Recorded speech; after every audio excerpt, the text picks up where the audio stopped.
All right, we've been talking about the family lately, the family. And this series is called Family Reunion. Hey, families, thanks for being here. And that means I'm thanking everybody for being here because all of us are a member of a family. Isn't that cool? I don't care how old you are, how young you are, what you look like, where you're from, your socioeconomic level. All of us are members of a family. Sometimes when I'm driving down the freeway, I'll see these blue signs that have a big honking H on them. You know those big H signs? That tells me there's a hospital in the area. And it gives me great confidence to know 24/7, if I have a medical emergency, I can pull off, follow the signs that lead to the hospital, and I'll have a qualified staff to help me out. That's a comforting thought. We've got the best system in the world. Here's my question, though. Where do you go when you have a non-medical emergency? Where do you go for the aches and pains of life? Who do you turn to when your confidence has collapsed, when your heart is broken, when you have those emotional and relational problems and injuries in your life? Where do you go? When I was in the 5th grade, my parents moved during the middle of the school year to another city. The school I moved from was like this storybook, picturesque elementary school. The school that I moved to was totally crazy. The inmates were running the asylum. If you could compare it maybe to musical taste, it would be I moved from Mozart to Metallica. I walked in during the middle of the school year, had my outfit on, went to Mrs. Blackwell's class.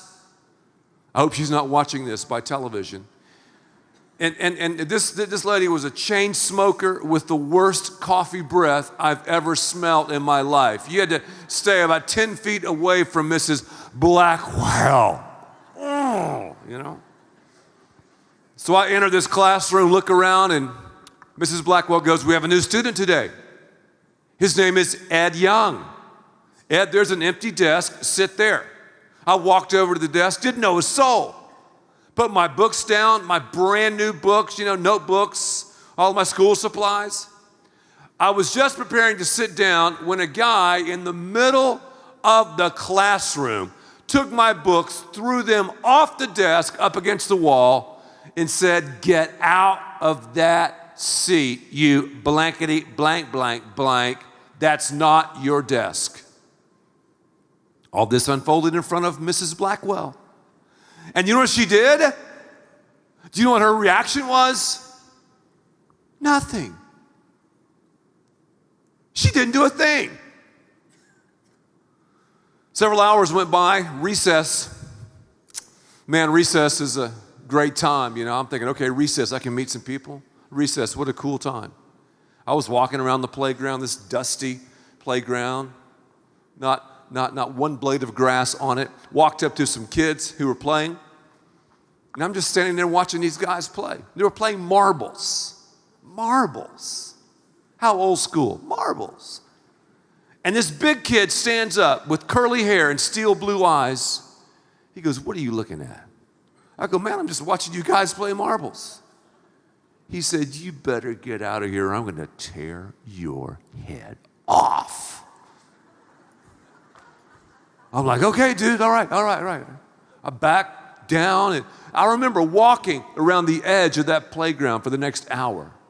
Tears in my eyes, kicking sand, saying to myself, why has my parents moved us into this hellhole?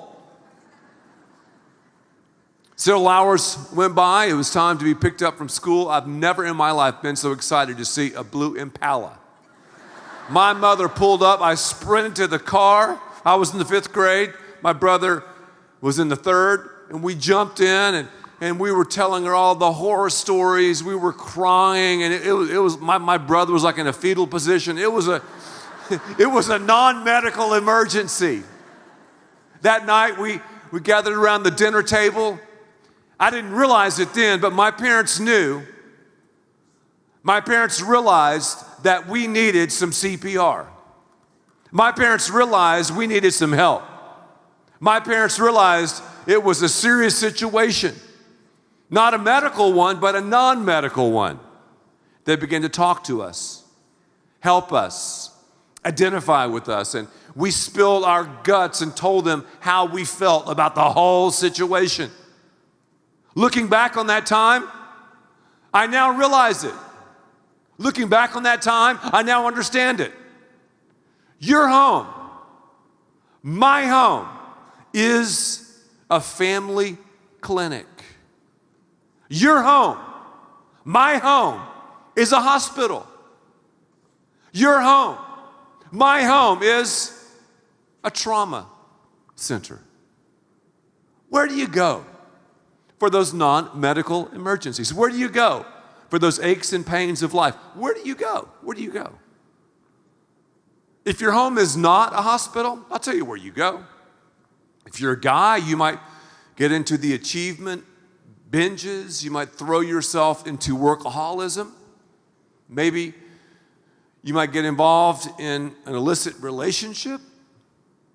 If you're a woman, you could easily throw yourself into the lives of your kids, orbit everything around them, give them the corner office, have them to run the show. It becomes all about the kids.